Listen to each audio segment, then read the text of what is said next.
It's time to get sexy on Secular Sexuality.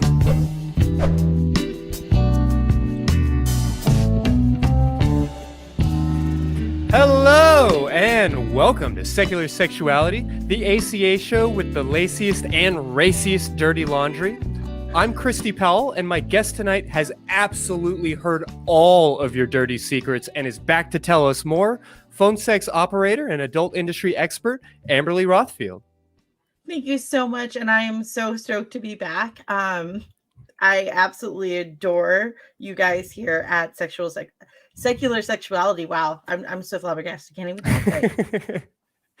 Yeah, well, we certainly appreciate it. I am very excited for the audience who hasn't met you and who hasn't gotten a sense of maybe your role in organizing sex workers, and then just your incredible experience around phone sex operating. We're going to get into it tonight. It's going to get a little bit dirty. It's going to get a little bit messy, and I think it's going to be a lot of fun. That's how I like it. So right, that's why we're here. Yeah. So let's do the thing. Yeah, we're unpacking our kinks and dropping off our luggage. So give us a call. You can call the show at 512-991-9242. That's 512-991-9242. Or you can try us at tiny.cc/callsex, because the show is starting right now. All right. Amberly, a few years ago, we talked to Brittany Lee, a.k.a. BBW Cutie Pie, about her work as a phone sex operator. And she talked to us a lot about how this was really an opportunity for folks to explore maybe more taboo or adventurous kinks. In particular, we talked on that episode a lot about vor. But yourself, as perhaps the most accomplished phone sex operator ever, I'm sure you've really seen some things. That is a fucking accolade, and I will snatch that. Yeah, no. So like in the phone sex world, especially, and like a lot of people think it's dead. Nay. She never died. She never even died down. It changed, it morphed over the years, but really the reason why it will never change is because when someone calls me, they're calling someone that they have no idea who they are, and I have no idea who you are. There is no way for this to get back.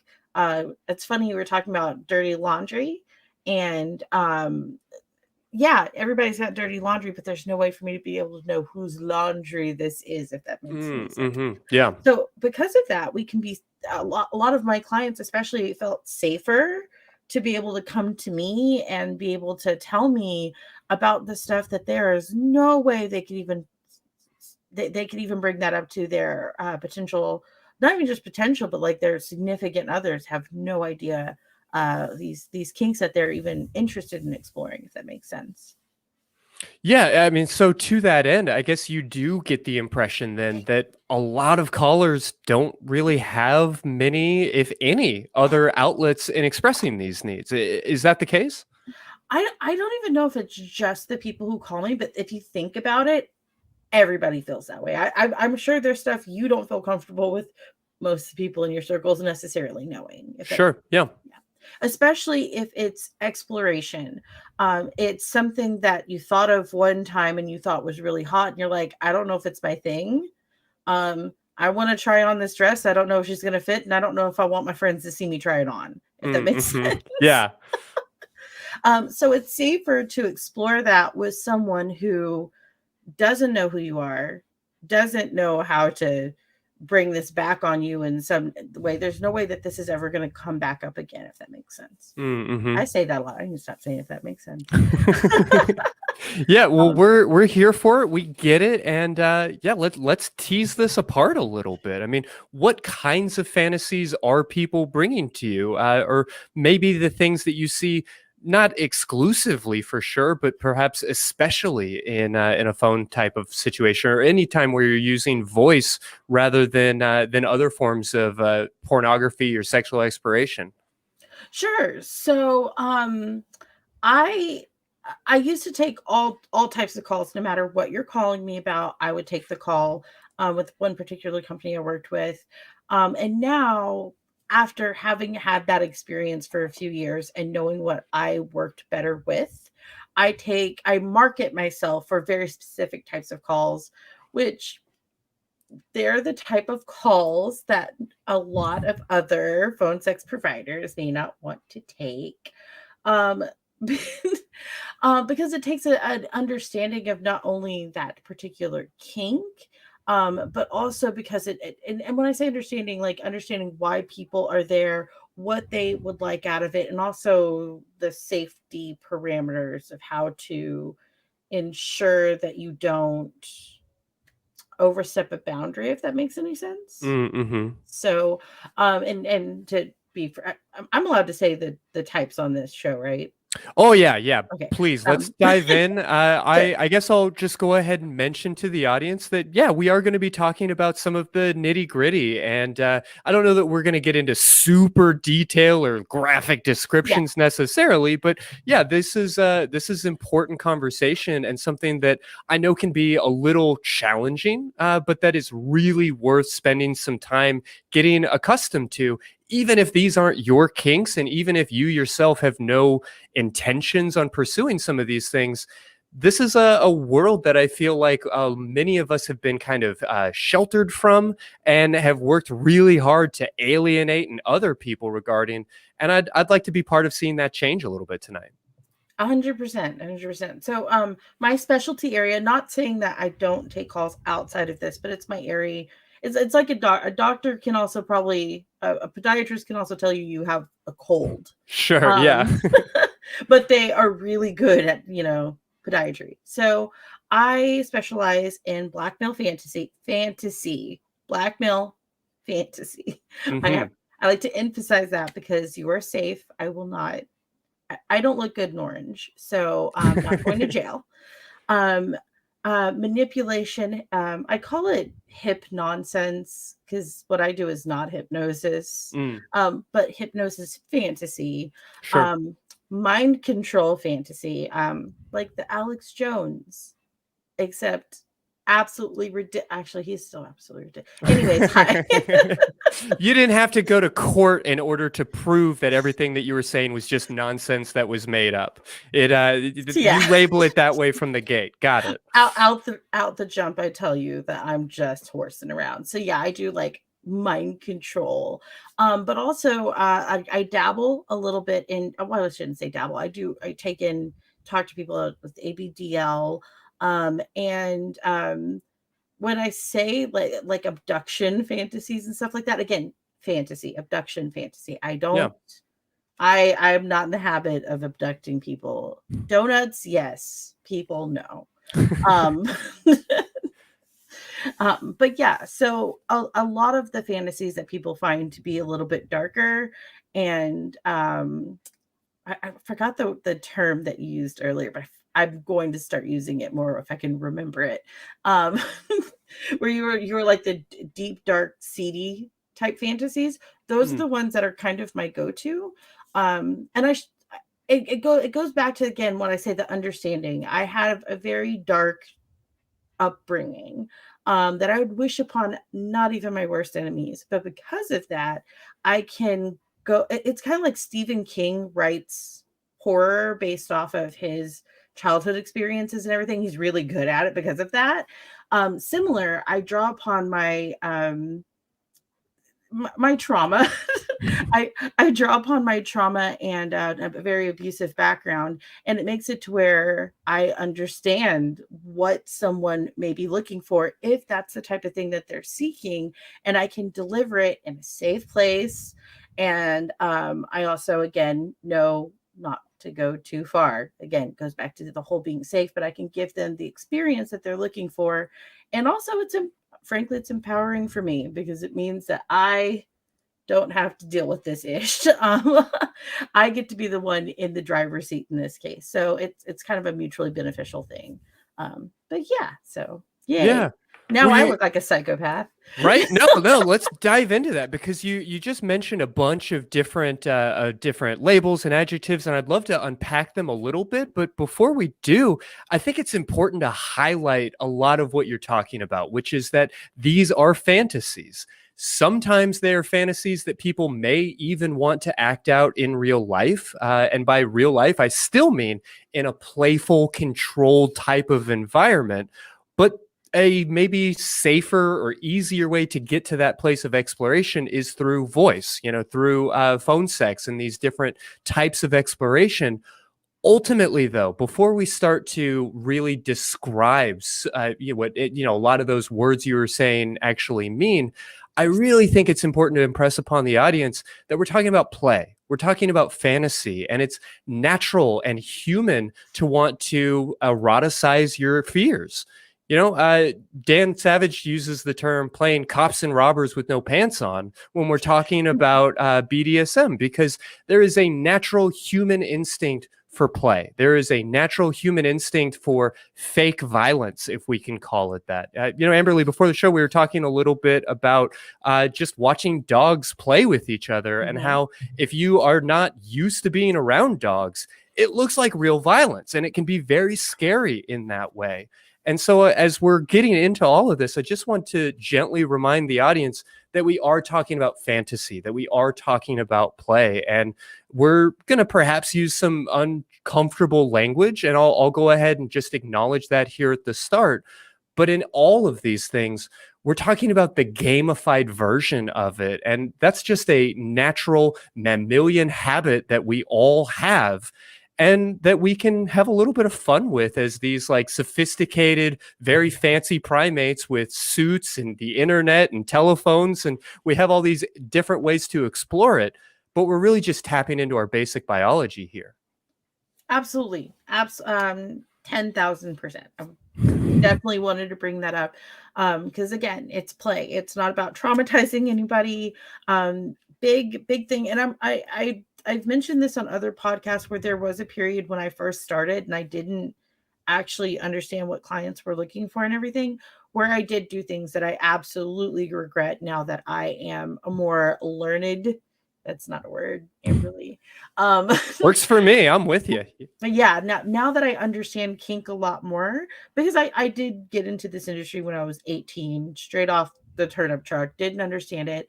And because I didn't understand what I was getting into, I went too far. And I think that's why it's important to have these conversations now, so we can make it to where other people, we destigmatize the things that people are into. So that it's okay for people to go get more information. Because I know when I first started, it wasn't just that I was ignorant for funsies. There was just no information on this type of stuff, so you could actually learn more about it. When I first started out in the early 2000s, I'm old. Yeah, well, I'll go ahead and let people know that your story about getting into phone sex was something that we really talked about last summer, and I'm going to point people towards that episode because it's sincerely one of the ones I'm most proud of, and that I have, kind of held out when I show, friends that are interested, and hey, what's this thing you're always doing on Thursday nights? It's worth checking out. So I'll make sure that the link for that is in the show notes to this episode, and otherwise, I'd like, if we can, to go ahead and describe and unpack some of these things. You mentioned in particular blackmail fantasy, and I feel like on the surface that might be somewhat straightforward, but let's dive into it a little bit.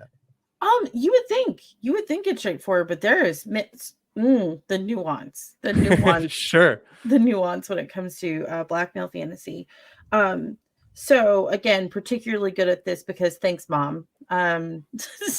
She was a great. She did not understand the fantasy part of it. So it goes back to at least, and again, I'm no clinician. I have not gone to school for this. I've just studied it over 20 years of talking to people on the phone.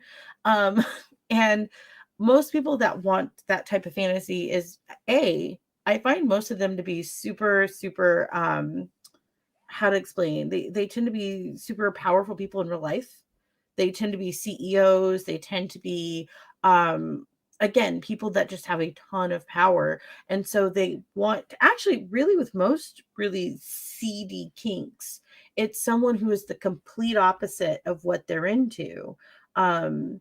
Like when it comes to ABDL, usually, again, super powerful person, super masculine. And just real quickly, since we've said that a few times, I'm sure we'll unpack it more, but we're talking about an adult baby or a diaper lover fetish. Yes. Sorry, I always forget people. Oh, we have all sorts. There are absolutely people watching this show that have been scratching their head for the last 15 minutes going, what is ABDL? And then I absolutely am convinced there are folks who are like, yeah, let's talk more about that. No, 100%. But yeah, with blackmail, there's a lot of nuance to it, because a lot of times it's not just someone who wants the fantasy and the here and the now. Oh yeah, I've got this secret. Tell me what you would do to me.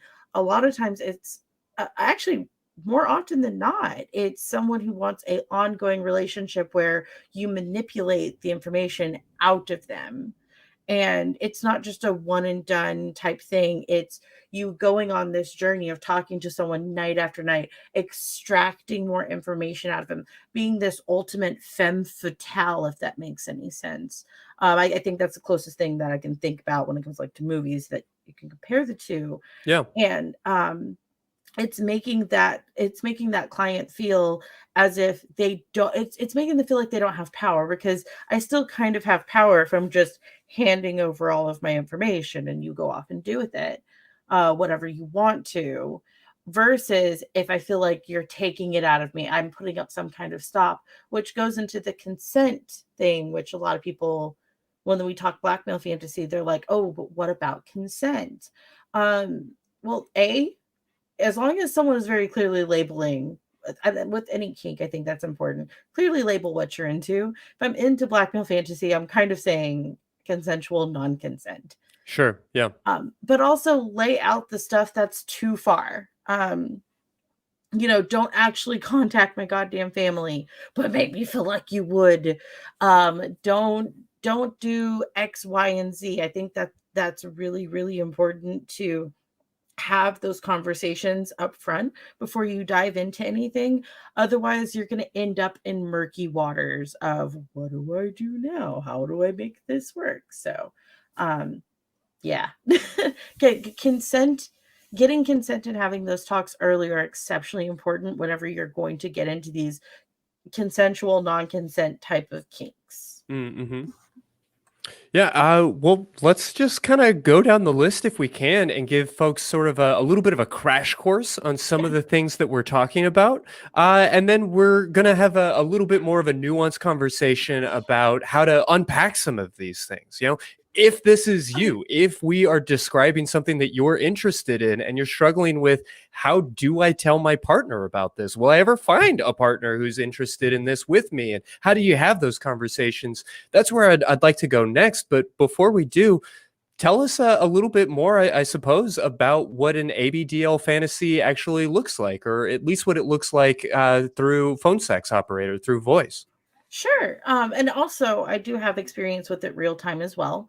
But yeah, so ABDL, again, it's kind of a consensual non-consent type kink, because you have someone who is, adult baby diaper lover. So they are playing the part of being a baby, someone, wearing a diaper. You are the authoritarian, you are over this person. You tell them how to dress, you feed them, you give them nap time, you change their diapers, you're giving them pacifiers, so on and so forth. Again, you have to get a layout of what is too far, especially since a lot of times with ABDL, there's some sort of punishment like spankings and stuff like that. You need to have those conversations first up front. But on the phone, typically it's just talking out fantasies, and it's not as dangerous as blackmail, because you're not dealing with someone's real information. Sure. And honestly, it's a little bit more safer, because if someone's totally not digging it, they can just hang up and you're fine. Right. Yeah, you have that immediate out button, that immediate safety word. Exactly. That's, a hang up is a great, and actually it's interesting you said safety word because we were going to touch on that too. Hmm. I loved what you said before the show.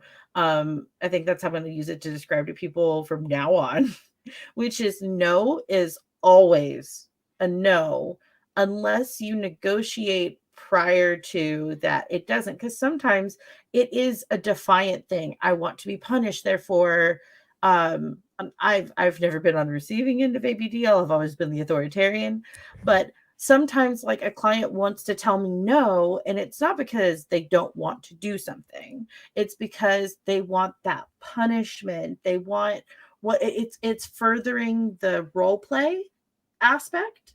So you have to be able to distinguish between the two.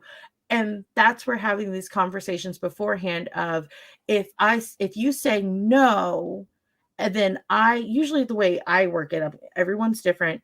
If you say no, I will tell you if you tell me the word no and it's not we're in a role play situation, I'm going to follow it up with a question.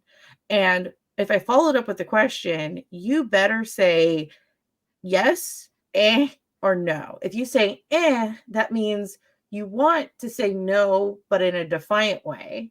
So you're still Mm-hmm. being defiant. You still feel like you're being a little brat. But if you say no the second time, that means absolutely that's the stopgap. That's the we're not going to proceed down that road. And it's little things like that that you can work into where it doesn't stop the flow of your play, if that Mm-hmm. makes any sense. But it also allows you to be able to respect those no's. Because again, if you basically I'm questioning your no, not as a like I'm questioning it in a consent way, but like, are you doing it to be a brat? Or are you doing it because it's a consent violation? I'm just double checking. Yeah, no, that's an important thing to highlight. We were talking just a little bit before the show about how on a show like this, when everything is sort of this like tongue in cheek, sexified atmosphere, we often throw around pineapple and we talk about safety words in this sort of casual way, which is totally great and nothing that I apologize for. But I do think that oftentimes we miss out on the fact that you don't use a safety word in kink generally. It is something that has like a very specifically defined usage when no is no longer your safety word.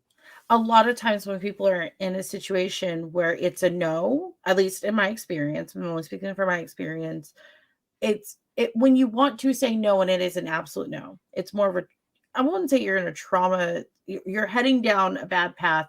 And a lot of times we forget what that safety word is. If your safety word is something like farfel nougat, and it's not a word you use frequently, you Mm-hmm. might not go to grab that word, that's where the following up the no. It's not that I'm questioning your no. I'm questioning whether or not we're continuing with the role play, or is this like a hard, like you are actually asking me to stop? Because it Right. can be hard when you're doing role play type situations, and even if it's a very vanilla one, to know, is this actually a no, or are we acting out? To keep that switch flipped in your brain. Yeah, and Yeah. it's important to make it feel fluid and easy for everybody, because Mhm. otherwise people are going to be more hesitant to use it, and that's going to make the dom in that situation feel a little bit more hesitant to really push the boundaries, which is oftentimes what we're there to do.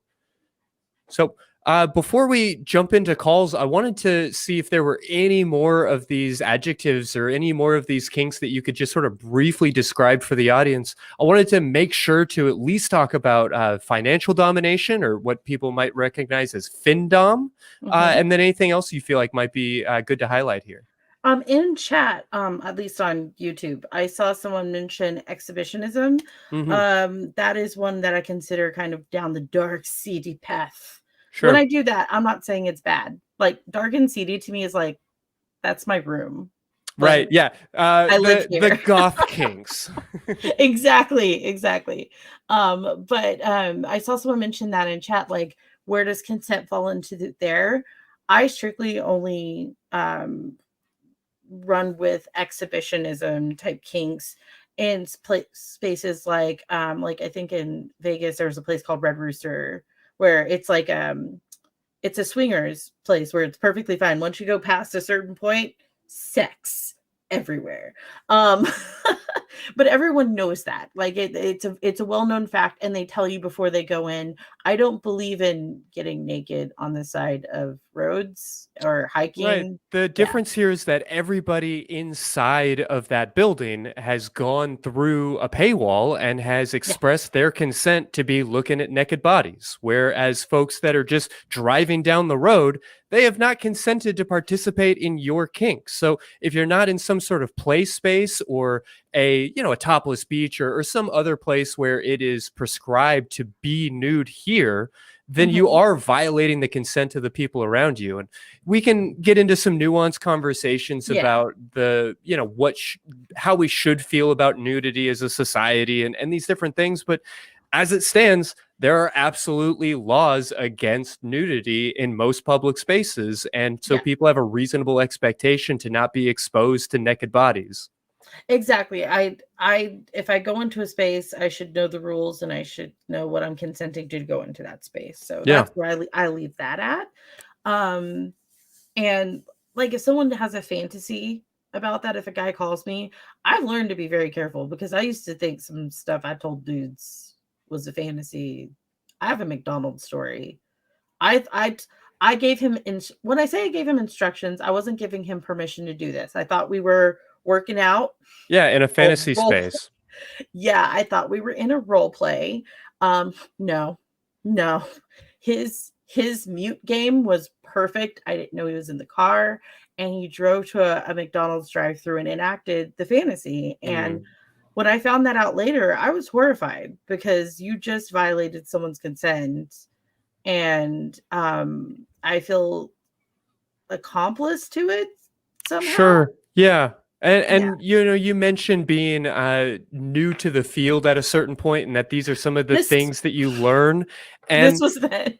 yeah, yeah. Well, and it's just again worth highlighting that if we as a society are uncomfortable with having these conversations, then we're not going to provide this type of information to, new practitioners of phone sex lines or to the general public. And so people who are curious about wanting to explore in a ethical and responsible and healthy way don't necessarily have great access to resources. So again, I 300%.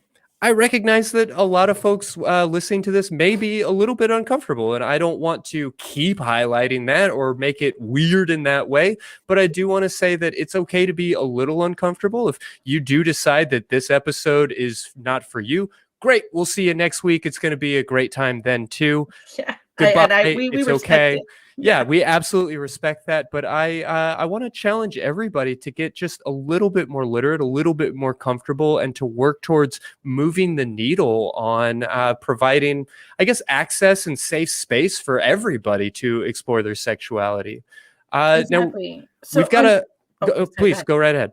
I was gonna say just briefly on financial domination, same thing Mhm. there.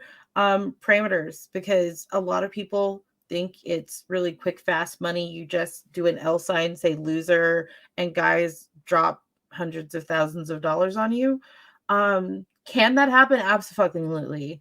Um, it can. I mean, I could also win the lottery. But understanding that, because a lot of people that want financial domination want you, they give you access to their bank accounts, to their credit cards. This is part of the fantasy, and you have to know how to control that, not just from a being kind to the person that you're practicing a kink with, but also laws. There's law. Like don't Right. Yeah. don't go catch a charge just because you wanted $100. Don't do that. Just good advice.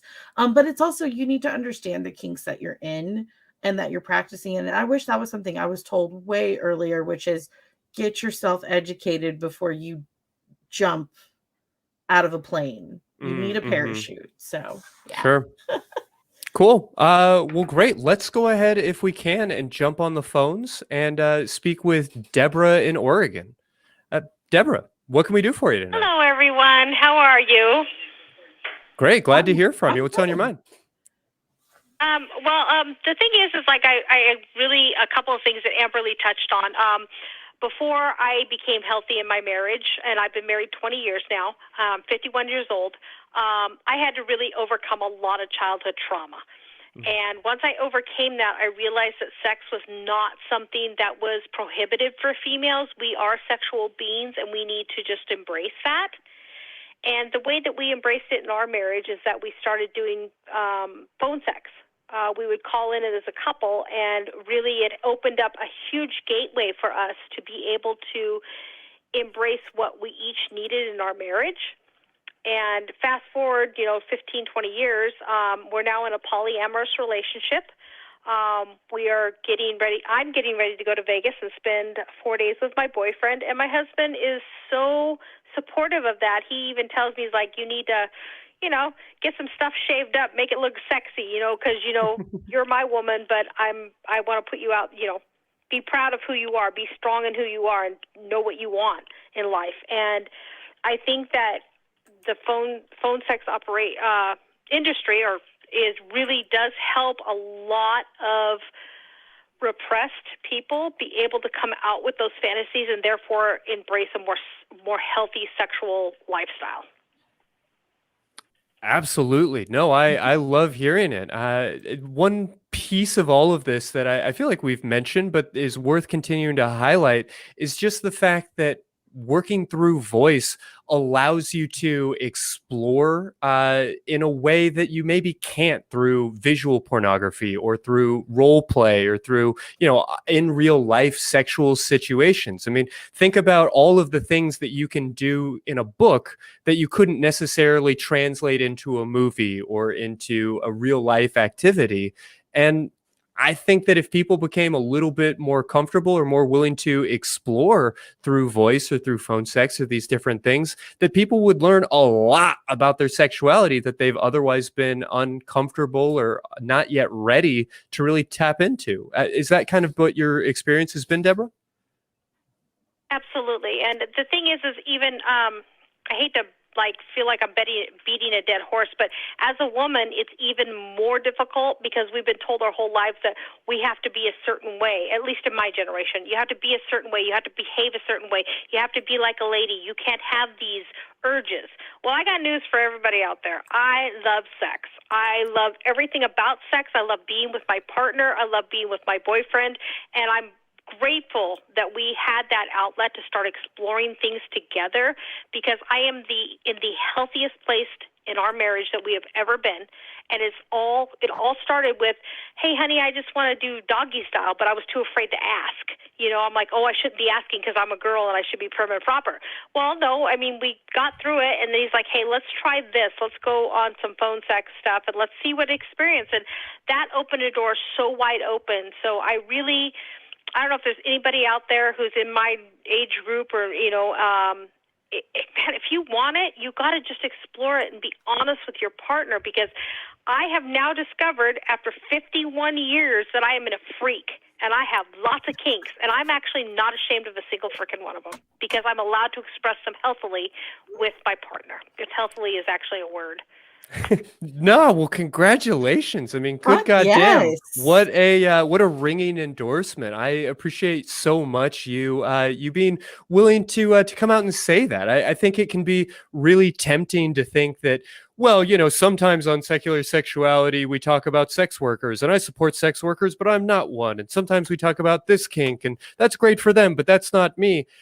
I want to say that a lot of the things we're talking about tonight may not be you, but this one piece, this opportunity to explore and be curious about your sexuality through voice, this is you. If you're listening right now, there is something for you here. And whether that means you actually call up a phone sex line or find some other ways to explore through erotic audio, through a number of different free communities like Gone Wild Audio on Reddit and all of these different things, there is so much for you here. And rather than just going to Pornhub and watching the free video on the front of the page, I think that you can find out so much more about yourself and have such a more fulfilling and satisfying sexuality and satisfying sex life with yourself, first and foremost, but then again, also with your partner. And that's the absolute truth, because if you can't be truthful with yourself or with your partner, then how are you going to stay happily married? How are you going to be fulfilling yourself as a person? And I can't stress it enough. There are women out there I know that were raised when I was raised, and it's so repressive to a woman, you can't be sexual. Well, no, sis, you can be sexual. You can enjoy sex. You can absolutely 100% get engaged with a phone sex worker and explore with your partner. You can explore 100 things. By the way, Amberly, I have been to the Red Rooster. Yes, once you go past a certain point, it is a little bit freaky and sex is involved, but it was something we were able to do consensually as a married couple, because that's something we wanted to explore. So I can't encourage women enough to just really explore this option and just grab a hold of yourself and say, hey, I'm going to do this for me. I'm going to be happy with who I am, and I'm going to embrace my sexuality. Fuck yes. Also, again, Red Rooster, they tell you, they will tell you what you're about to see. It's a great place though. Yeah, and just worth mentioning that there are, pretty similar kink or play spaces or swingers clubs and all sorts of things like that in most every city. So if you are a little bit curious about public nudity or phone sex or any of these things, find yourself some Google. Or even just any kink. A lot of those swingers clubs, let's say that you're not a swinger, you're not an exhibitionist. It's actually, a lot of them have perfectly like normal meetings as well. When I say normal, non-sexual meetings, and you can ask them about certain types of kinks, role plays, whatever, and they can usually give you a ton of resources and maybe even find you a group that's local that plays in that kind of way. So fair to say. And that's the absolute truth. They can direct you to local groups or local things that you can look into if you're not ready to actually be at the club and be that open. There's many avenues that you can explore to just, because I can't explain enough how much happier of a human being I am now that I know that I'm not repressing wants and desires, and I'm able to express all of that to my partner and my other partner. I'm able to express all of that to them, and I can get what I need to feel 100% me, and I'm much stronger of an individual now that I stopped hiding parts of me. Well said. I am just so appreciative of your willingness to call into the show and walk us through all of this. It sounds like you've done some really beautiful work on yourself, and it has absolutely paid off. So congratulations to you.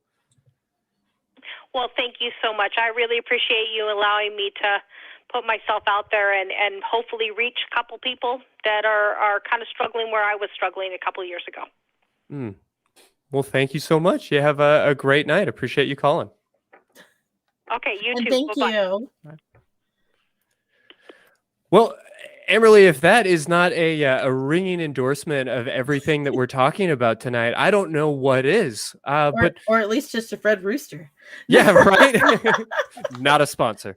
But let's I suppose let's talk about how to talk about these things. Whether your specific kink was mentioned tonight or whether you're into something completely different. Maybe that's something really vanilla that you don't necessarily feel like fits into this conversation.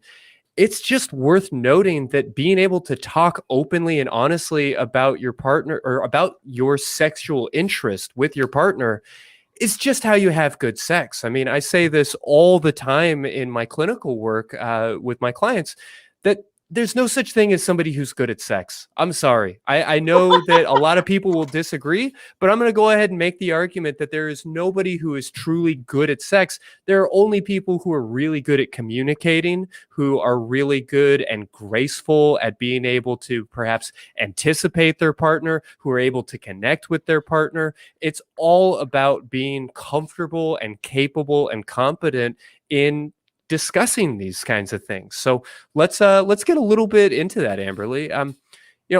As a therapist, I work with a lot of different people on a lot of different things, but maybe 10% of all of the conversations I have basically start with, well, how do I tell my partner that I'm into X? Or, how will I ever find a partner who's okay with X? And I guess I'm curious what insights you can offer us about how to unpack these things. Yeah, sure. So it comes from you have to you don't have to be comfortable with yourself. I mean, well, you should be, and I want you to be. But you don't have to be comfortable with yourself in order to be able to start, I guess is what I want to say. Again, I want you to be. You should be. Let's get you Yeah, there. no, I've said on this show 100 times, if I've said it once, that the idea that you have to love yourself before anybody else can love you is fucking bullshit. We want you to love yourself. We're definitely encouraging that, and Yeah. it definitely will make your But start where you relationship are. better. Yeah. But this idea that you have to like achieve a certain level before you're allowed to enter into the dating world or before you're allowed to be loved is just nonsense. 100%. I would say, first of all, whatever it is that you're interested in, first, before you go asking anybody to join it with you, get a little education under your belt. I don't mean like you don't need a degree in ABDL. You don't. You I have yet to find a university that offers one, and don't think I haven't Googled it. I fucking love you. But yeah, you don't have to do 4 years of research. Honestly, like even just 2-3 weeks of reading some erotica that FetLife has some on there. Literotica, read what other people who are into this type of stuff, what they write about. See if you can find an author that's done a prolific amount, because chances are they have done a lot of research into it. I'm not saying they're right or they're wrong, but at least read about how other people experience it. Look up the history. We're getting more and more information on different kinks and kinks that people feel are very taboo. They don't really talk about. We're getting more and more of that on the internet. Go search out this type of stuff and get to know a little bit about it, because that's going to make it a lot easier for you to be able to have a conversation. I like to tell people we don't fear things. We are just not as educated as we feel like we should be in order to talk about them. But when you know a ton about something, you have a confidence at least about that particular subject matter, which will make it easier for you to then be able to relate it to somebody that you want to. So if you have a significant other and you want to be like, hey, I really want to experience, I don't know, financial domination. I want you to take over my bank account. And anytime I want to have a Snickers bar, like I have to kneel on rice and pray to you. I don't know. Do you? But get that. Somebody's writing down that example right now. That thing off the top of your head. Somebody's like, yep, that was it. That was the thing. That's one of my go-tos. But yeah, so have somebody like you have to be able to understand and have the education in order to be able to articulate exactly what you're looking for, which make you a lot more comfortable in knowing, okay, this is where I want to get to. Let's try this to see if I can get them to understand what I'm looking for. And you can kind of baby step your way into it if you have a significant other. To the question of, and I get this a lot, someone who doesn't have a significant other, they don't have a partner that they can try these things with. I mean, back in 2005, when I started, I had some deep empathy and sympathy, but no more. Nay. FetLife is a thing. There's all kinds of kinky singles, and I know Sestafos has put a kibosh on some of them, but we have Twitter, we have Reddit, we have online communities that you can find to find people that, are into this type of thing. And yeah, if you live in Tuscaloosa, Oklahoma, it might be really hard for you to find someone who's into that type of kink. But do start in those areas, because maybe you'll find someone who lives an hour outside of you. Or maybe they live 3 hours and you guys can meet once a month or something like that. But yeah, go into online communities and talk, because chances are, if you feel like you're into some pretty weird shit, you're not alone. Like, yeah, that's why the internet was invented, right? Is just to connect people with very, very specific fetishes with one another. Well, I mean, if you are in a relationship and your kink is not necessarily not necessarily a vital part of your sexuality, but it's perhaps something that you would like to share with your partner. What's the right moment to unpack that, or to start talking about these things? I mean, is that first date conversation? Is that 10th date, or how does that look? I wouldn't say it's first date. I keep my first dates very, if you think it's first date, do you. I don't know if I'm comfortable sharing that type of stuff first date. But so every type of kink that someone has typically has like, there's a lot of commonalities between people that are into certain types of things. For example, blackmail fetish. I'm not sure what that noise was. But for example, blackmail fetish. Oftentimes people that are into that typically have some foreboding parental guardian figure that in their family. They have a lot of there was a lot of what's it called, religiosity in their background. And if you're into, so what I'm trying to say is, whenever I have like a blackmail client that's like, I want my partner to get into that, I will tell them, well, what is the background of that partner? Oh yeah, they had a really religious background. Ask them if they had a very imposing parental figure, and if they felt like they were being forced to do stuff throughout their lives that they don't normally do, and ask them, how did that make them feel? Can we do that as a role play? You're not asking for blackmail fetish in that case, but it's something along the lines of, and it's a great way to kind of gauge whether or not that is something that you could add. If they're So maybe start broad, and then depending on how that goes, how that feels, lead into the specific. 100%. Thank you. You summarize things way better than I do. Yeah, I mean, it's the therapist training, but yeah, I often think in terms of food. You know, I love connecting sexuality to food because it's just such a simple metaphor for the way our bodies crave certain things, the way our past experiences and our biology impact and interplay the things that we're looking for. But also, you can, ask your partner, do you enjoy like Pan Asian food as a general rule? Do you want to get some Chinese takeout? And then after a certain point, do you particularly like Japanese food? Do you like sushi? Do you want to try, this octopus tentacle? That's a line of thought that I think most people are familiar and comfortable with. Whereas if your partner just walked right up to you and was like, hey, want to eat a sea urchin? I know a lot of people would be a little bit initially squigged out by that. I would be one of them. But yeah, actually, it's funny because I didn't think about it this way. I used an analogy with a client recently who was just like, no, that method won't work. And I'm like, okay, so what if you were going to ask me to go kayaking with you without asking me to go kayaking with you? He goes, what's the first question you would ask? He's like, do you like water? Yeah, I love water. Like, I love going swimming. Okay, you like going swimming. Do you like boats? Okay, yeah, I like boats. Okay, would you like to be on a boat with me? Yeah, And absolutely. it's kind of like going along those lines. Like, for example, ABDL. Do you like some sort of fantasy where someone is controlling you? Do you like, can we play some sexual Simon Says? Phase 1, and then you just keep progressing and go next step, next step, next step. Hey, okay, it seems like you might be open to ABDL. Boom.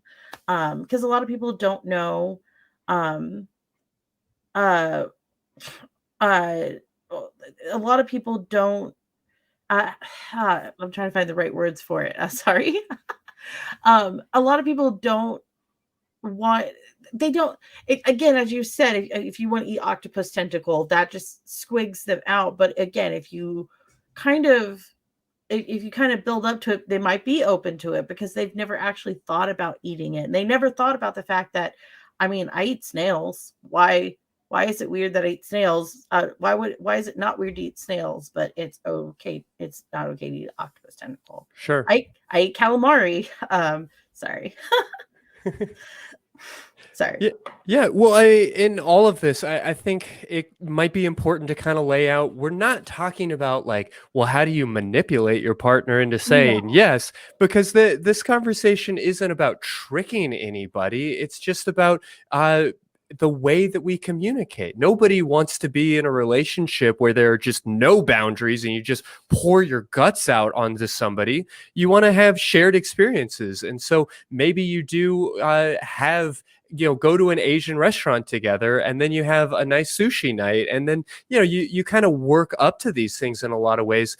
And especially if this is a new fetish for you yourself and you're wanting to explore in that way, you should both be kind of working up to these things. So it's important to be in a relationship where you feel like you're allowed to ask, maybe not just immediately, would you eat this sea urchin, but a little bit of like, hey, do you want to try this new restaurant? Are you interested? Are you curious about this? You want a relationship where you feel like you have permission and you're allowed to ask without getting punished for just the simple question. But also you want to be in a relationship where every question is an actual question. And if no is not an acceptable answer, then it was never really a question, it was a demand. And so I think it's important to keep that kind of ethic and that focus on consent as we're talking about all of this. But I'm curious from you, Amberly, what some of the other maybe values or beliefs or just ethics that are important to have like well in hand when you're bringing up a conversation like this? Oh, just put me on the spot. It's fine. I'm here for it. But yeah, it goes back to so I'm going to use the I go back to blackmail a lot. Who doesn't? That's what I'll do. Who doesn't? So there's this really popular financial dominatrix named Sierra Lynch, and it took me reading one of her blog posts where she was like, I'm not doing blackmail anymore. I'm doing blackmail fantasy. And she actually like distinguished it because she had a critical moment where she ended up emailing. So a guy gave her an email because 99.9999999% of the time when a guy gives me his information, it's fake. I'm not looking it up. I'm not checking it. And in her not checking it, not saying you should check it, by the way. She just assumed the email that he gave her as his partner was fake, and she sent this information off as part of fantasy. And when I say it's a fake email, it's usually an email they set up pretending to be the partner. So right, sure. Yeah. And it turned out it actually was the partner. And the partner messaged him back and was just like, I just want you to know this really hurt me. That, he keeps doing this. This is a bone of contention in our relationship.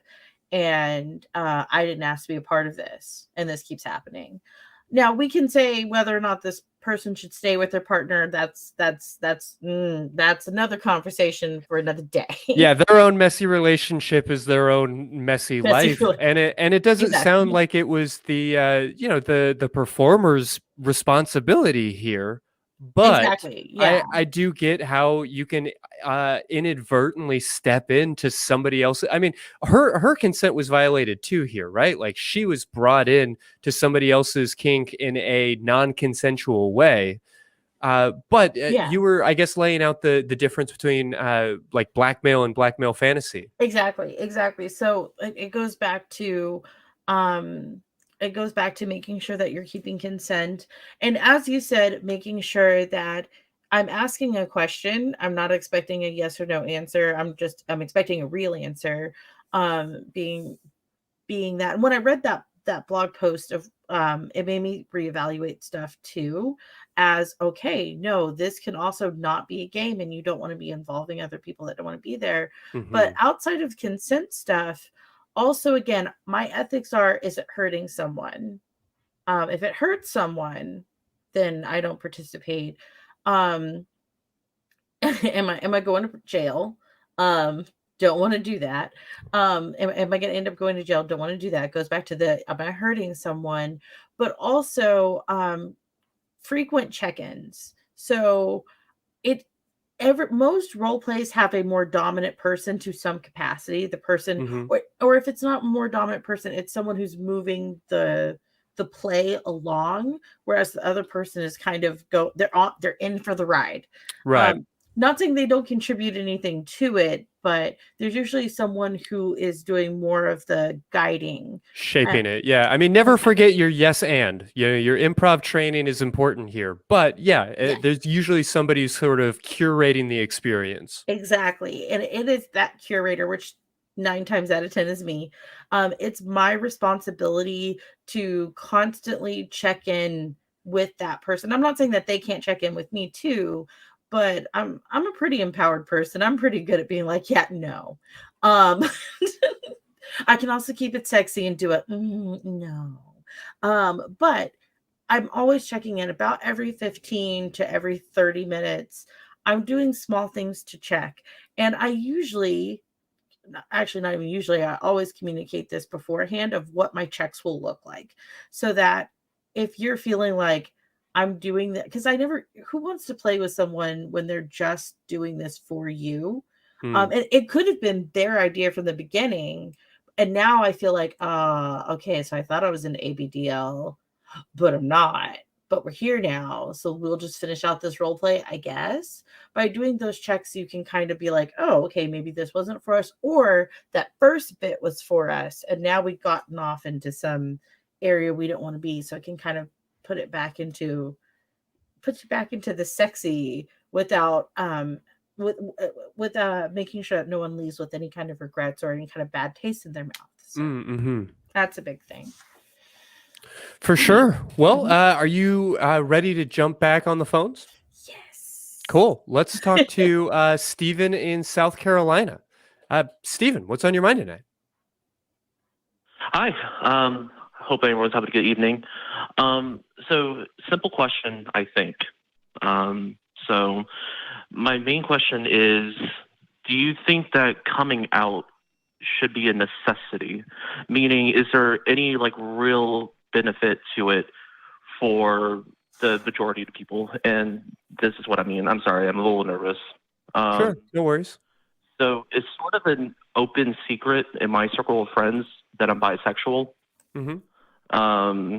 Meaning I'm sexually attracted to men and women, but I'm hetero-romantic, or I don't know what the actual term is, meaning I've only had relationships with women. That's my preference. I can see myself hooking up with a man, but not being in a relationship with a man. Sure. Just the way I see it. Now, that being said, 10 years ago, I never thought that I would have, hooked up with a man. So 10 years from now, who knows? You know what I mean? Yeah, I'm curious if you were out in an out way, how that might possibly shift. But there are plenty of men who are hetero-flexible in their sexuality, but that are exclusively hetero-romantic, and that's totally valid. And I've thrown around a lot of different terminology for such men because I largely consider myself, at least in a squishy way, among them. But that's totally valid and okay. I guess your question, if we boil it down a little bit, though, is it a requirement? Is it an obligation to come out in this way? Sort of, yeah. So, like I said, it's sort of like an open secret. I don't really make too much of an effort to hide anything. Like at a wedding, for example, all my friends were at, I hooked up with, someone at the wedding. And I don't really feel the need to hide anything, and people just know about it. I just don't feel the need to talk about it, But I remember the thing that sort of got me thinking about this was, I'm sorry, excuse me? Oh, no, I'm sorry. I didn't mean to interrupt you. I was listening raptly. Keep going. The thing that sort of made me rethink my position on this was one of my best friends came out to me. And I just remember thinking back to the experience. It was such a big thing for him.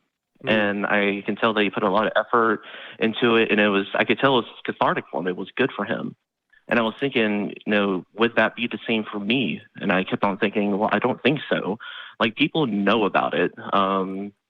I just never felt the need. And whenever people talk about our sexualities, I feel better saying that I'm straight, just for the simple fact that it causes confusion and questioning because people ask, would I ever be with a guy because I'm hetero-romantic, or I think that's the phrase. So like I would only really be in relationships with women, and I don't really feel the need to get into the intricacies of my sex life. Sure. But also, with that being said, like it's like bisexuality being a spectrum, like I don't really feel the need to seek out men either way. Like most of my sex life lies within women. So I don't know. It's just a weird situation where I don't really feel the need to say anything because it's my orientation, it's my sex life, and pragmatic 100%. for everyone who knows me. Yeah, and that's the important part. This is your sexuality. This is your sex life. You are under no obligation.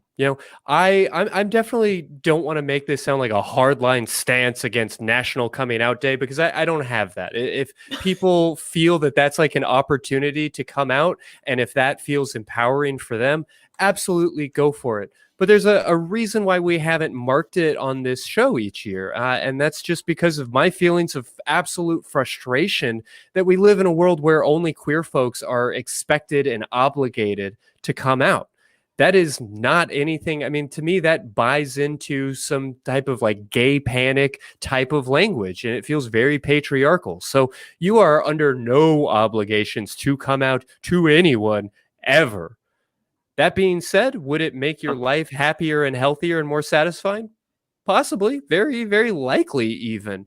You don't necessarily, though, need to go and sit down and have a deep conversation with every one of your friends where you look them deeply in the eye and you say, I'm so sorry for not being more transparent. You don't have to do any of that shit.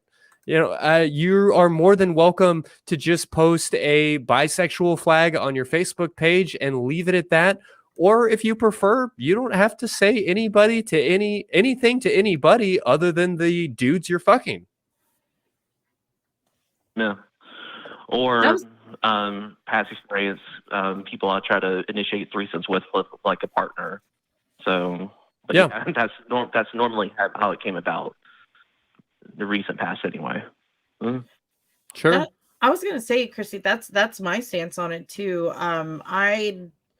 I was hella confused when I started dating my wife. My wife is trans, and when I met her, she didn't know she was trans yet. Well, I mean, she didn't have the words. She actually didn't know what trans was. She had the feelings, didn't have the education to know what it was that she. I hope I'm not being offensive, but she didn't have the words. She didn't know what trans was. When she did, she was like, "Wait, this must be me." I was really confused. I was like, "I don't understand. I don't like dudes. I'm lesbian." But like all through high school, I never told people I was lesbian. I just didn't date guys. I dated girls, and the people that I had, that I was with throughout like college and stuff, I didn't. But I never had the conversation with my friends because I never felt like I needed to. I've had the conversation with the people I feel like I've needed to, and I've never felt like I needed to go up to someone I have no intention of fucking and being like, "Hi, I like vagina." I mean, if that, but I also recognize that there are some people that feel like they need to do that. And I'm not trying to shame you if you want to do that. I've just personally never felt like I've needed to explain my sexual orientation to anyone that unless I wanted to fuck them. I don't know. Yeah, I've shared this story on so many ACA shows recently that I want to keep it super brief, but I'll say that I ended up coming out as an atheist by just posting a video on Facebook, not expecting anybody to watch it, but I'm so glad that I did because it cut out so many of those conversations. It just simplified everything. And that may be an option here, but it's certainly not an obligation. Yeah, and that's all really good points. The thing that I keep wrestling back and forth in my mind is, what benefit, if any, does coming out provide? And the thing is I know a lot of people who grew up in like oppressive religious households and who had to deal with that. Thankfully, I didn't. I was very fortunate in my religious upbringing before I came out. of religion. So like I grew up in a pretty progressive household regardless. So I was very lucky in that regard. So I don't feel the need to hide my sexuality because of being shamed or anything like that. Thankfully, I don't have any of those feelings. I feel the freedom right now. If I wanted to try to pursue something with a man right now, I feel no obligation to try to hide that. I would just do it. And I don't think that would change, or I would feel more inclined to do so if I were to come out. Nothing would pragmatically change. Like, I don't feel the need to hide any part of myself other than I just don't want to say anything. Because I never, even before these feelings came about, like I never felt the need to say anything about my sex life with my girlfriends in college, for example. Yeah, well, not to belabor the point, but I do think there could be some potential value, for the world at large. You are perhaps increasing by visibility. You are pointing out to people who know you and like you as a straight person that you're not actually straight. And maybe that changes some of their thoughts about bisexuality or about homosexuality or queer issues in general. And there may be some use in using your voice, your platform, to contribute to, I guess, the net good in the world in that sense.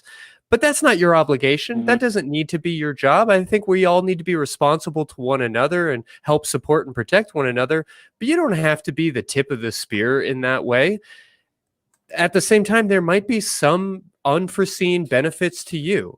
I do wonder if you were already out as bisexual and there was 0% of you that was thinking, well, if I do this, then people are going to know, how that might possibly change your sexual expression or your willingness to go for it, so to speak. But that may not be you, and that may not be important, and the cost-benefit analysis may not work out. So this is entirely up to you, and you are well within your rights however you want to slice it. Yeah, that's a really good point. And that's something I've been trying to visualize is, what would it look like if I were to come out? Like, what would change about my romantic life, my sex life? I'm on the dating field again. Like, would I want to even pursue a date with a guy just to see what it's like, and I don't really feel the need for that right now, but I do wonder sometimes, a lot recently, would coming out change any of my perspectives on that? So I'll keep thinking on that. Well, good on you. And, we've certainly discussed it here as well as a number of other times on this show, how to go about it and perhaps what to expect. There are great resources, both in our, the Secular Sexuality back catalog, as well as just on the internet writ large. Be supported. If you do decide to make a change here, I hope that you do so with good people around you. It sounds like you feel pretty comfortable and confident taking this step if it is something that you choose to do. But as you get a little bit closer to the edge, it might feel a little bit scarier. And that might be interesting too. It's such a trite thing to say, but it's a truism of therapy that resistance is where the work is. If it starts to feel uncomfortable, if it starts to feel scary, there's probably some very interesting reasons as to why, and that might be something worth getting some support on and exploring. But regardless of where you end up, we wish the best for you, and I hope that you'll drop us a line and let us know how it goes if you ever do decide to take that step. All right, I really appreciate it. Thank you both so much. Hey, thank you. You have a great night. All right, you as well. Bye. All right. Well, this all feels like pretty important stuff. Like, how do you come out? How do you share these things? How do you embrace a world that has all of these like really negative or rigid ideas about what your sexuality should look like? So I'm curious then, Amberly, if somebody has one of these more dark or taboo fantasies or fetishes, or maybe we could even call it a sexual need, what are some options for finding satisfaction without letting these things run their life or without feeling like they can only date somebody who shares their very like niche and specific fetish? Lord. You always have the loaded questions. How how to safely be able to explore. I guess that's one way to put it. How to safely be able to explore these different types of fetishes. Yes. Yeah, if you're not dating somebody that shares in this with you, do you just have to break up? No. I would definitely say make sure that you try to have your partner better than anybody else's. Well, in theory, hopefully. You don't have to necessarily break up. There's a lot of people who find ways to scratch those itches in different ways. We watch porn. They call me. They call, they watch webcam performers. But I do believe that there should be some level of consent. It breaks my heart when I find out that someone isn't talking to their partner about these types of things. So maybe it's asking your partner like, "Hey, are you interested in diapering me?" No? Cool. Okay. Are you cool with me calling a phone sex operator or getting on cam or, negotiating like how rigid is our monogamy? All right. So we're a monogamous relationship. Does that mean that porn is off the table? Because maybe that's not a thing that we've actually discussed or that people have thought to include in that negotiation around monogamy. 200%. And the funny thing is, like, I know that porn is off the table for some people, and again, do you?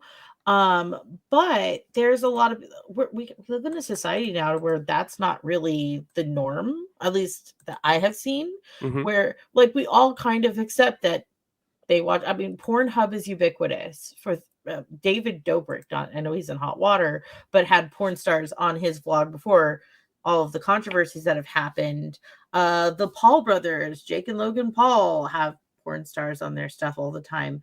We're in a society where we do understand porn is a reality, even if we don't want it to be. So yeah, do talk to your partners and find out where those boundaries are, because you don't want them to find out one day that you were engaging in this behavior because they wouldn't, which is going to potentially make them feel bad, whatever. You don't want to have that happen. Have them be okay with it. Get their blessing from it. And if you can't get their blessing from it, try to talk it out and find out why. Try to see where you guys can compromise. And if you can't, call Christy. Christy can help you guys talk that out. Yeah, I mean, it is worth saying that no matter how monogamous you think your relationship is, you still owe it to each other to have a conversation where you negotiate where you fall on that spectrum. You might think, okay, this is a monogamous relationship. We don't need to talk about polyamory or relationship anarchy or any of that stuff. Well, yeah, you still do.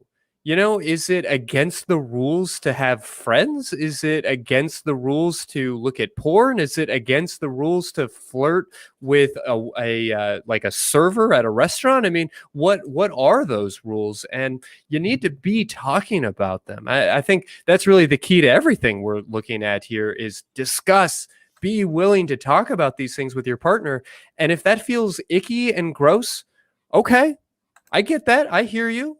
Go slow, do what you need to do, read a book, talk to a therapist, like work at it. But if you feel like you are in a relationship where you're just never going to be able to have any of these conversations, have a very real conversation with yourself about whether this is a relationship you want to be in. 110%. I think a lot of people spend way too many years in a relationship where it's oil and water. Neither person is bad. I love oil and I love water. But it just you don't go together, and it's because they're not having this conversation. So you end up, I don't want to say you wasted time, because I believe there's lessons in everything, but you could, I think you would be happier going to find someone who understands your kinks more. I will say on that though, if you're finding yourself hitting a brick wall in terms of getting that person to understand your kinks, or even just, they don't even have to like agree with or want to participate, but understand where you're coming from, ask them about some of their sexual desires that have been unfulfilled, the things that they think about, that they find hot, that they have not played in, and maybe try engaging in some of that with them. Again, it's not about, hey, I did this for you, so you have to do this for me, but Mhm. it's maybe they just need to be warmed up and pulled out of their shell more before they feel more comfortable. Because we lived in a very sexually repressed society. Yeah, And you know, we framed all of this in terms of like, how do I tell my partner about my kinks? But I think you've made a really good point here that if you engage in this as a dialogue, like what are your kinks and what are your interests, as opposed to just monologuing at somebody, this is the sex that I need to have with you. It's a very different dynamic. on your knees, Christy. Yeah. Um, but yeah, no, it's actually one of the keys of networking. I know business and marketing. I've got to pull it back to that somehow. One of the top keys of networking, networkers will tell you, is when you first meet somebody, try to do as little talking about yourself as possible. Try to focus sharply on them. Ask them about their business, what their target demographic is, how long have they been in business, why do they love their business, who is their ideal client. And if you spend 10 minutes asking somebody about themselves, at some point, unless they're a complete dick, in which you may not want to do business with them at that point, they will ask you about yourself. And I like to tell people all relationships are like, all types of relationships are the same. You can pull elements out of that and apply it to another relationship. If you do the same with your partners, if you ask a ton about them and you're genuinely asking, you're not asking to get them to do what you want them to do, but you're Mhm. asking a lot about them so that you can understand them. It's going to help you be able to frame what you want to say to them in a manner in which they'll hear it best. Again, not about forcing them, but getting them to understand communication. But it also is going to make them feel safer and more open to you, and maybe more reciprocating to eating your octopus tentacle. That's a catchphrase we need to get going. Yeah, If you guys make some plush octopus tentacles based off this episode, I will buy one. Hey, you know what? I don't know if Teespring actually offers a logoed octopus tentacle, but that feels like something we can look into. Let's find out about that. We can have t-shirts that say, "Will you eat my octopus Will you tentacle?" eat? Yeah, all right. Okay, so now we're really clicking. I've got some ideas. We should probably wrap this up pretty Sorry. soon so I can get designing. I No. love this. Well, you talked a little bit about, explore FetLife, explore Literotica, like get familiar with this thing that you're interested in. Watch some videos, like whatever else, before talking to your partner. If people are starting to explore perhaps some of these darker, heavier fetishes at home, I know we're talking very broadly about a lot of different interests, but are there any maybe philosophies or just good ethics to bring to that exploration? Yes. Again, I can't stress consent enough, because not just sexuality, but we're also dealing with a lot of these deal with consensual non-consent, which means I'm consensually entering into this, but the erotic idea is that there's going to be non-consent, if that makes Mm, any sense. yeah. The idea is I want you to take me for a ride, and the idea is for me to participate in this role play, this kink, this play. You are taking my consent away, but there's stuff that we've negotiated. So one of the philosophies is, whoever is going to be the dominant role needs to be someone who's very well educated. Look for people who have been in the scene, that are giving information on this stuff, or whatever scene that you're looking in. They need to have been in that scene for at least, I would say, 5 years. People who are just starting off usually have romanticized the kink and they don't fully understand it, which can be dangerous. Or they haven't explored enough to be able to understand the pitfalls and the nuance and stuff that goes with that particular kink. So I want to see someone who's been around for 5 years. I want to see someone who is active. If you're reading someone's stuff, I want to see if they're active in different communities. I want to see them talking on podcasts if they have some vlogs. I want to see their tweets.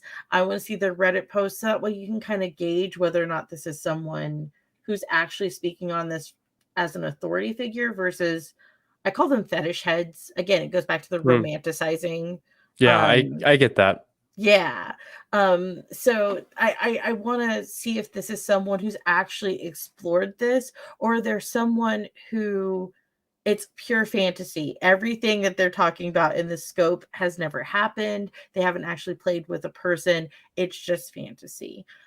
So that is one of the safety philosophies that I would definitely say going into the deep dark stuff. But also the other thing is, don't I see a lot of people coming into subjects that are dark and seedy and bad. It's not bad, but that society labels as bad. They start getting into it and they feel like they're bad because the more that they're reading about this stuff, they start thinking, wow, I must be a really fucked up person. You're not a fucked up person. These are things that speak to, I'm stealing your words, Mr. Sir Christy. I'm going to steal your words for a second when you were saying that, it's just it's an urge, it's a drive, it's an itch, it's you want it scratched. You're not weird.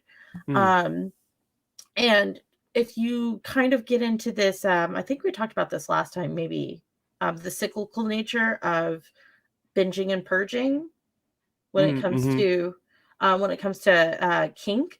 You'll see someone who dives into it for like 2-3 months and then they try to delete everything, forget that this is a part of them. If something keeps coming back, it's something that you're really interested in, it's something that does it for you, that binging and purging cycle tends to make it to where you go deeper and further every single time. And a lot of people end up in these places eventually where they're like, I don't know how the fuck I got here. An example of this with blackmail fetish, this is where people end up actually having their family members contacted because they almost need, I don't want to like liken kinks to a drug, but because they're on a vicious hamster wheel, it can become like that. So you have to really take a step back and say, this is a part of me. It's not something I'm going to get rid of. I need to embrace it because every time you go and you pack it back up and you repress it, every time you jump back in it, you're going to drop it again with more fervor. You're going to, which sounds like it could be a good thing, but it's a double-edged sword. It will make it to where you feel like you are chasing some kind of high. And then once you achieve it, you leave again. So next time you need it to be, I don't want to say worse, but you need to do something more graphic. And for some people, maybe that's what they want, but I find that most don't. So it can be a very vicious cycle when you lose that sense of balance, when it becomes like an obsession because you get so into it. And, passion is great. Bring your passion, but yeah, maybe mellow it out just a little bit and take these like incremental steps. Exactly. It shouldn't be something where you pack it away for until next summer. Kinks are not summer camp.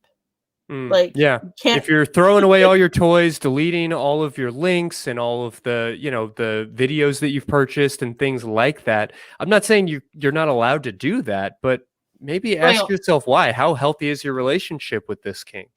Exactly. I don't think that that's necessarily a sign of a healthy behavior. I would really explore why. And if you come back to maybe your kink is just doing really weird stuff.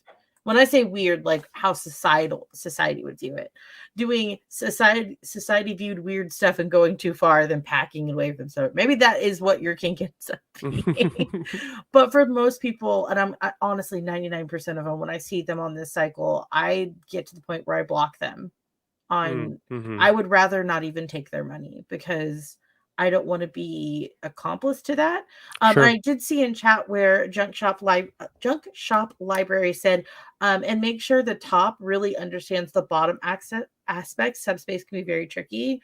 110%. Whoever is guiding this, which if you're exploring kink, a lot of times most people come in as a bottom and then they end up going Mhm.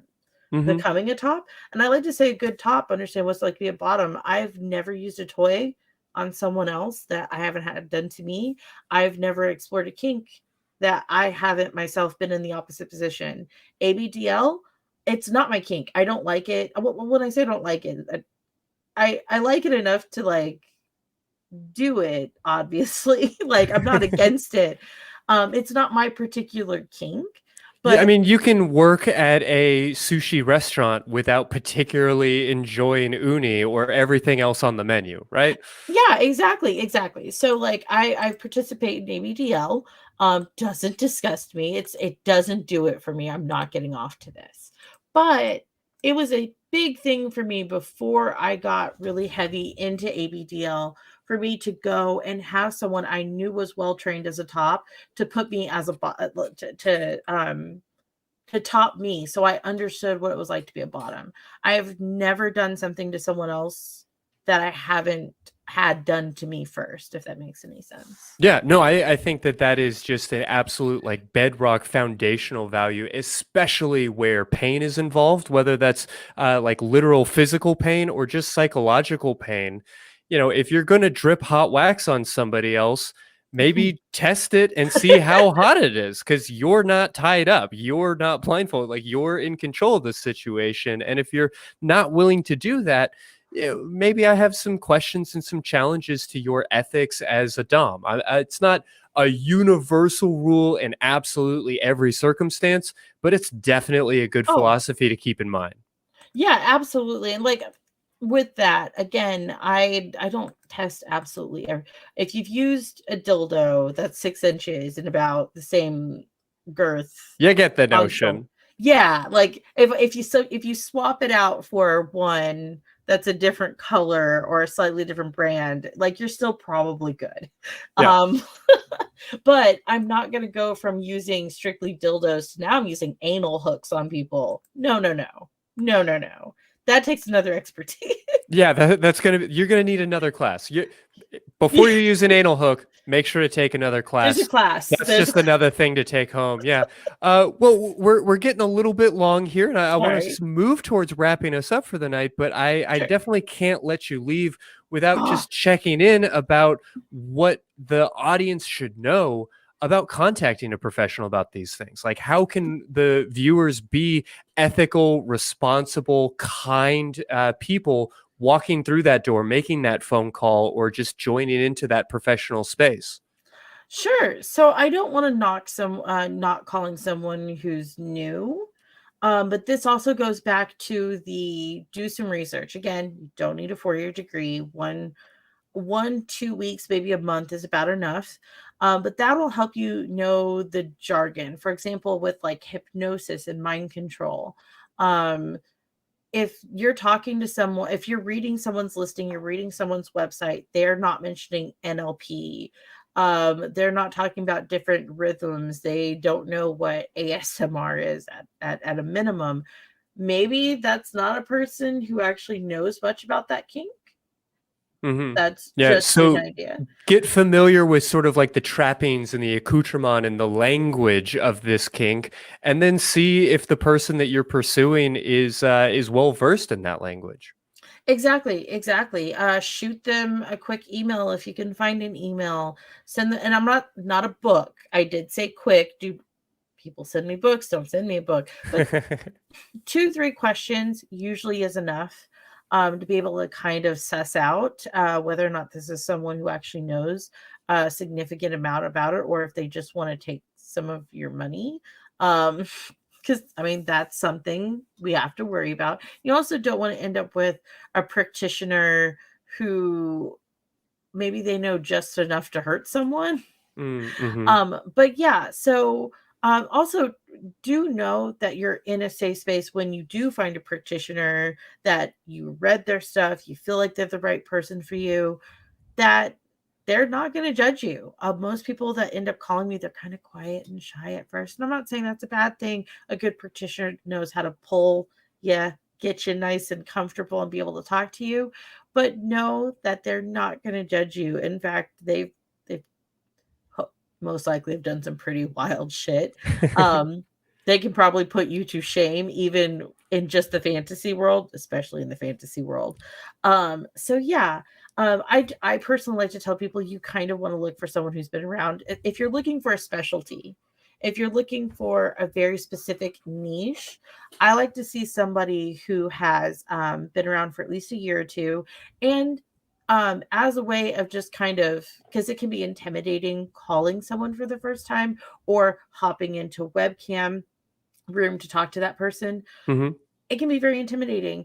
Try to find and see if they have any clips. Most practitioners have some sort of cheap clip or something that you can then purchase and be like, oh yeah, this one's for me, so that you Mm-hmm. don't go into a conversation, because most humans are super nice and they don't just hang up on you. They try to give you a chance, even if it's not necessarily working for them. So just a couple of the tips that I have.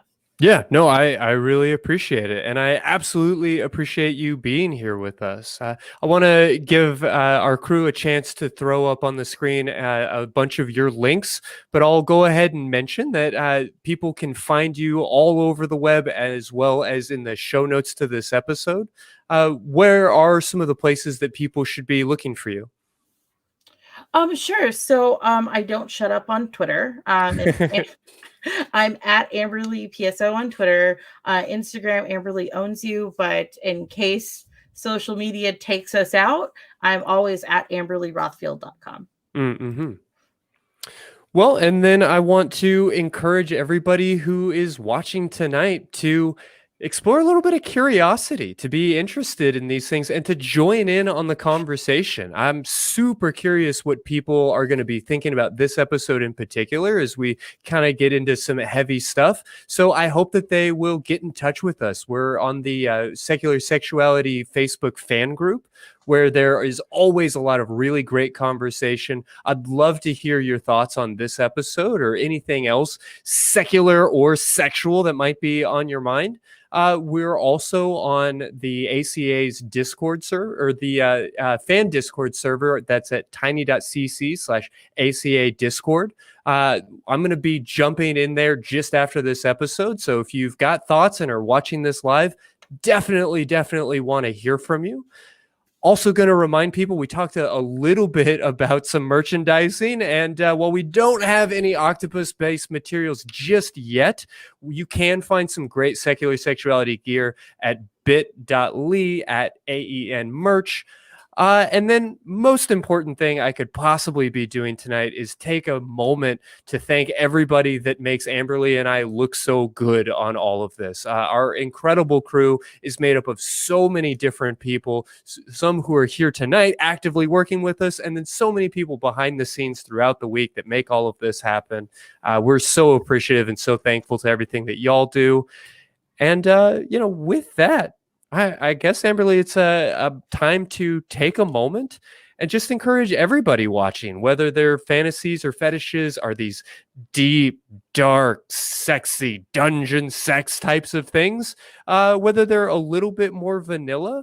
We just hope that nobody will be ashamed to take a quiet moment to themselves and give themselves a big old orgasm. Or, better yet, give somebody else one.